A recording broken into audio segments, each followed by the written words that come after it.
সে অনেক দিন আগের কথা।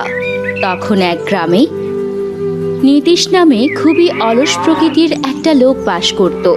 নীতিশের স্ত্রী ছিল নিয়তি। সেও ঠিক নীতিশের মতোই অলস। নীতিশের একটা গাভী ছিল, কিন্তু ওরা কেউ সেটার প্রতি কোনো খেয়াল করত না। এই কারণে গাভীটি প্রতিদিন খুব ডাকাডাকি করত।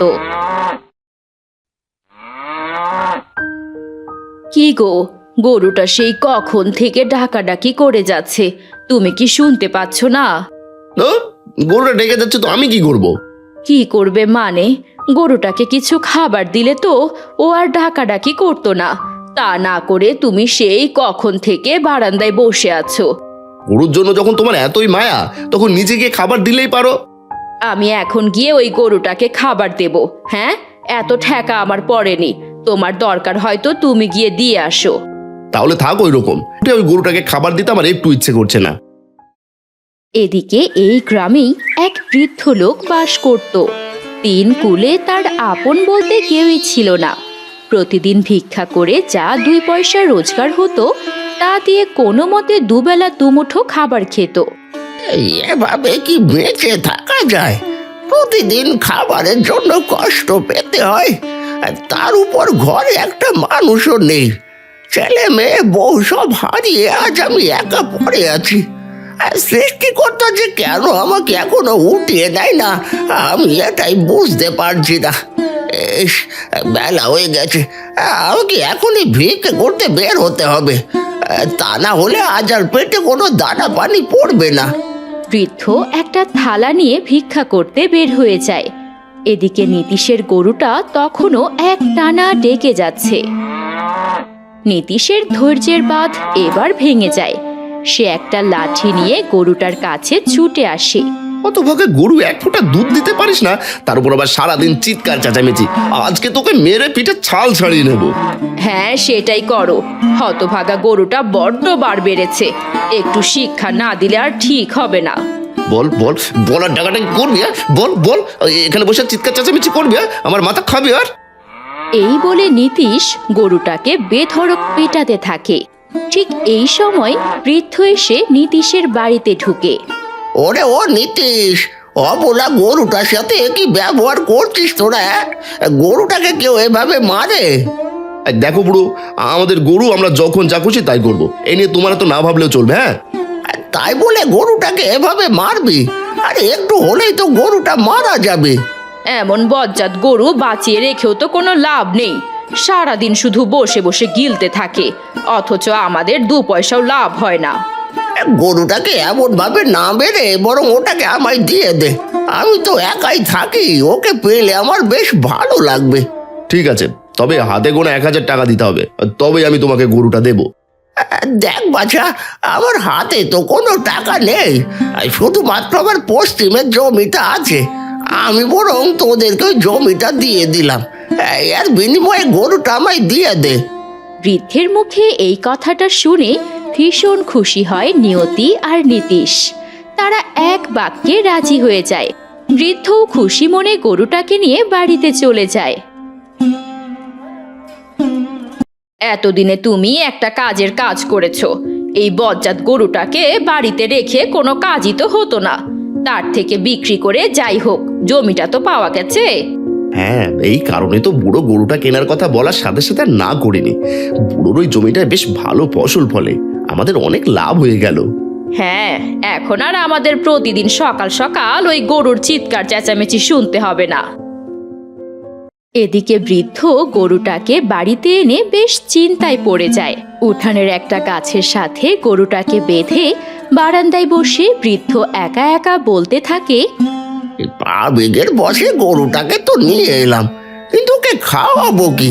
প্রতিদিন আবার নিজের খাওয়ারই তো কোনো ঠিক থাকে না। আমি বরং একটা কাজ করি, বন থেকে ওর জন্য কিছু ঘাস কেটে নিয়ে আসি। বৃদ্ধ একটা বস্তা নিয়ে বনের ভেতর চলে আসে। বনের একটা জায়গায় সে বেশ বড় ঘন সবুজ ঘাস দেখতে পায়। হ্যাঁ, এই জায়গায় তো বেশ অনেক ঘাস আছে। আমি তাহলে এখান থেকে গরুটার জন্য কিছু ঘাস কেটে নিয়ে যাই। এই বলে বৃদ্ধ ওখান থেকে ঘাস কাটতে শুরু করে। হঠাৎ সে ঘাসের ভেতর একটা লাল রঙের ওড়না পায়। এই গভীর বনে ঘাসের ভিতর কে ওড়না ফেলে গেল? আশেপাশেও তো কাউকে দেখতে পাচ্ছি না। এখন কি করি? ওড়নাটাকে এখানে ফেলে না রেখে আমি বরং সাথে করে নিয়ে যাই। ঘাস কেটে বস্তা ভর্তি করে বৃদ্ধ ওড়নাটাকে নিয়ে বাড়িতে চলে যায়। বুঝলি রতন, গরুটার বিনিময়ে এই জমিটাকে নিয়েছি। আরে কি বলছো কি তুমি এসব দাদা? গরুটা তো তোমার অনেক পুরাতন ছিল, ওটাকে এভাবে বিক্রি করে দেওয়াটা কি ঠিক হলো? বিক্রি না করার উপায় কি? এক ফোঁটা দুধ কোনোদিন আমাদের দেয়নি, একটা টাকা ওর মাধ্যমে লাভ করতে পারিনি। তার উপর প্রতিদিন এত চিৎকার চেঁচামেচি শুনতে শুনতে কানটা আমার পুরো পৌঁছে গেছে। তবে যাক দাদা, তোমরা যা ভালো বুঝেছো তাই করেছো। তবে যাই বলো না কেন, জমিটা কিন্তু অনেক সুন্দর হয়েছে। আমিও তোকে এই কথাটাই বলতে যাচ্ছিলাম। ওই জমির পাশে অন্য লোকেদেরও জমি আছে, ফসল ফললে বেশ কায়দা করে অন্যের জমির কিছু ফসলও কেটে নেওয়া যাবে। কিন্তু দাদা, এটা তো চুরি। চুরি করা কি ঠিক হবে? ঠিক বেঠিক নিয়ে তোকে ভাবতে হবে না, এই কাজটা করলে আমি তোকে কিছু বেতন বাড়িয়ে দেবো। হ্যাঁ, ঘাসগুলো গরুটাকে দিতেই গরুটা গোগ্রাসে খেতে থাকে। বৃদ্ধ লাল ওড়নাটা গরুর গলায় বেঁধে দেয়। লাল ওড়নাটা না হয় আজ থেকে গরুটার গলায় বাঁধা থাক। এখন ওকে বেশ সুন্দর দেখাচ্ছে। কিছুক্ষণের ভেতরে রাত নেমে আসে। আকাশে মস্ত বড় পূর্ণিমার চাঁদ ওঠে। ঠিক এই সময়ে এক জলপরি এসে গরুটার সামনে দাঁড়ায়। এই তো আমার সেই লাল ওড়না, কিন্তু এটা এই গরুর গলায় এলো কিভাবে? আমাকে বিষয়টা দেখতে হবে। এই বলে পরী চোখ বন্ধ করে। ঠিক তখনই গরুর শরীর থেকে একটা আলো গিয়ে পরীর চোখে পড়ে।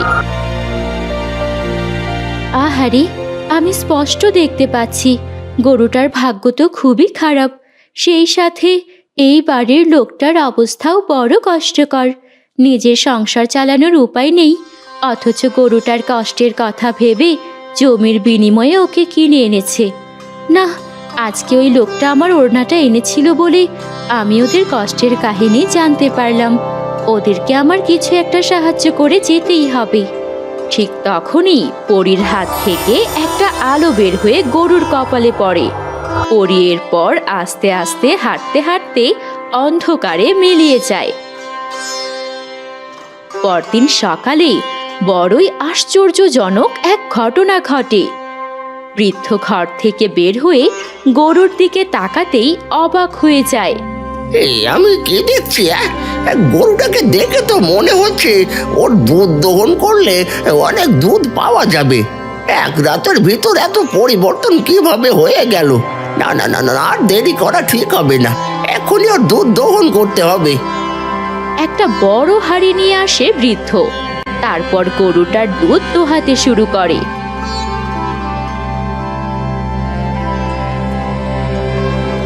বিকেলবেলা বাজার থেকে ফেরার পথে হঠাৎ রতনের সাথে দেখা হয় বৃদ্ধর।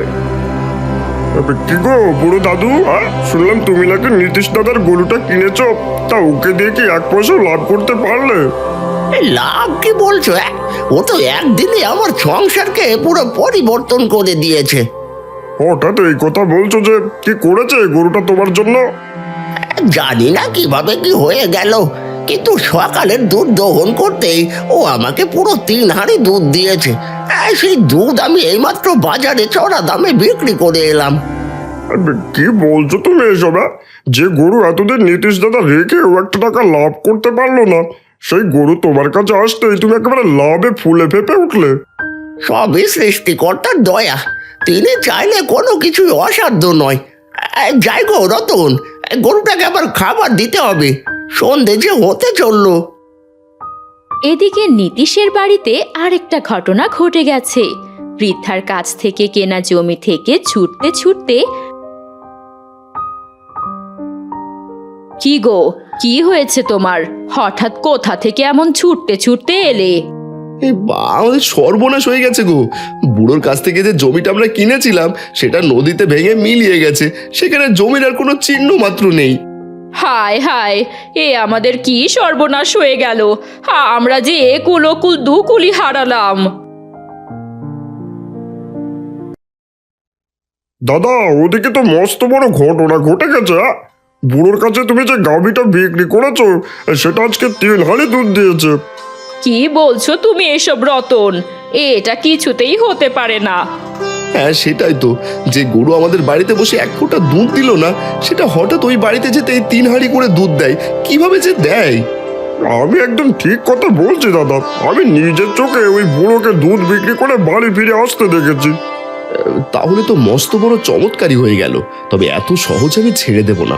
আজকে রাতে ওই গরুটা বুড়ির বাড়ি থেকে চুরি করে নিয়ে আসবো। হ্যাঁ, সেটাই ভালো হবে।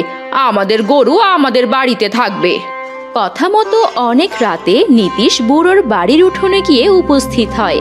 সেখানে একটা গাছের সাথে গরুটাকে বাঁধা দেখে নীতিশ। এই তো আমার সেই গরুটা। একদিনের ভিতর কতটা পরিবর্তন হয়ে গেছে ও! হ্যাঁ, এখনই সাবধানে গরুটার বাঁধন খুলে বাড়িতে নিয়ে যেতে হবে। ওই বুড়ো নিশ্চয়ই এতক্ষণে গভীর ঘুমে তলিয়ে গেছে। এই বলে নীতিশ গরুটার দিকে এগিয়ে যায়। গরুটার বাঁধন খুলতে যাবে, ঠিক ওই সময়ে গরুটার গলায় বাঁধা লাল ওড়নাটা হঠাৎ এসে নীতিশের হাতে পেঁচিয়ে যায়। নীতিশ কিছু বুঝে ওঠার আগেই ওই ওড়নার কিছু অংশ গিয়ে ওর পায়েও পেঁচিয়ে যায়। নীতিশ মুখ থুবড়ে মাটিতে পড়ে যায়। এসব কি হচ্ছে? হঠাৎ এই ওড়না আমার হাতে পেঁচিয়ে গেল কিভাবে? কি হচ্ছে এসব? রাত কেটে পরদিন সকাল হয়। বৃদ্ধ ঘুম থেকে উঠে দেখতে পায় নীতিশ উঠানে পড়ে আছে। এসব কি নীতিশ? তুমি আমার বাড়িতে কিভাবে এলে? আর এখানে এই অবস্থাতেই বা কিভাবে পড়ে গেলে? আমাকে ক্ষমা করে দাও, আমি ভুল করে ফেলেছি। গরুটা অনেক দুধ দিচ্ছে শুনে আমি লোভে পড়ে গিয়েছিলাম। তাই তো রাতের আধারে গরুটাকে চুরি করতে তোমার বাড়িতে এসেছিলাম। কিন্তু গরুর বাঁধনে হাত দিতেই হঠাৎ আমার হাত আর পায়ে বাঁধন পড়ে যায়। দয়া করে আমার বাঁধন খুলে আমাকে রক্ষা করো। বৃদ্ধ এবার আস্তে আস্তে নীতিশের হাত ও পায়ের বাঁধন খুলে দেয়। তারপর সেই লাল ওড়নাটা পাশে রাখে। ঠিক তখনই ওড়নাটা সেই পরীতে পরিণত হয়। গত রাতে নীতিশের সাথে যেটা হয়েছে সেটা হচ্ছে ওর কৃতকর্মের ফল। ও গরুটার সাথে এতদিন অমানবিক ব্যবহার করেছে। বৃদ্ধের জমিটা নিয়ে সেখান থেকে আশেপাশের জমির ফসল চুরি করার চিন্তা করেছে। তাই তো এর শাস্তি হিসেবে গত রাতে আমি ওকে শিক্ষা দিয়েছি। আমি আমার কৃতকর্মের উপযুক্ত শাস্তি পেয়ে গেছি।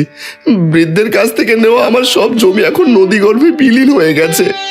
ভালোবাসা দিয়ে অনেক কিছু জয় করা যায়, বুঝলে তো নীতিশ? তুমি গরুটাকে এত বছর রেখে যা করতে পারোনি, আমি মাত্র একদিন রেখে তাই করে দেখালাম।